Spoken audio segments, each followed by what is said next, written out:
ನೀನು ಊರಾಳ್ ಮಾಡಕೊಂಡಿದ್ಯಾ? ಲೇ ಅಮಾವಾಸ್ಯೆಯಲ್ಲಿ ಹುಟ್ಟಿದ ಮೈಗಳ್ ನನ್ನ ಮಗನೇ, ನೀನೀ ಜನ್ಮಕ್ಕೆ ಉದ್ಧಾರ ಆಗಲ್ಲ ಕಣೋ. ನೀನು ನಿಮ್ಮ ಅಪ್ಪನ ಜೊತೆಲಿ ಉಳ್ದೋಗಿದ್ರೆ ಎಷ್ಟೋ ಚೆನ್ನಾಗಿರ್ತಿತ್ತು. ಹೊಲಕ್ಕೆ ಇನ್ನೊಂದು ಗಾಡಿ ಗೊಬ್ಬರನಾದ್ರೂ ಆಗಿರೋದು. ನಿನಗೆ ರಾ ಹೊಡ್ದು ರಪ್ಪನ್ ಕೆಡವಾ. ಅಪ್ಪಾಜಿ ಬೇಜಾರ್ ಮಾಡ್ಕೋಬೇಡಿ. ನೀವು ಬದುಕಿರೋ ಗಂಟ ನಿಮ್ ಯೋಗ್ಯತೆ ಏನು ಅಂತ ಇದು ಗೊತ್ತಾಗ್ಲಿಲ್ಲ. ನಾನ್ ಬದುಕಿರೋವರೆಗೂ ನನ್ನ ಯೋಗ್ಯತೆ ಏನು ಅಂತ ಈ ಮೂದೇವಿ ಗೊತ್ತಾಗಕ್ಕಿಲ್ಲ. ಬೇಜಾರ್ ಮಾಡ್ಕೋಬೇಡಿ, ನಾನು ಬರ್ತೀನಿ.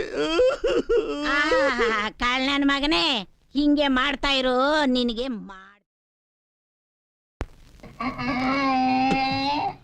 ಯಾವ್ದು ಮಿಕ ಸಿಕ್ಲಿಲ್ವಲ್ಲ ಇವತ್ತು. ಏ ಚಲ್ವಾ ಬಾರ ಇಲ್ಲಿ.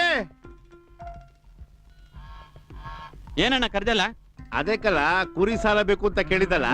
ಬ್ಯಾಂಕ್ ಮ್ಯಾನೇಜರ್ ತಾವ್ ನಾನೆಲ್ಲ ಮಾತಾಡಿವ್ನಿ. ಅವ್ನ್ ಕೈ ಬೆಚ್ಚಗ್ ಮಾಡ್ಬೇಕು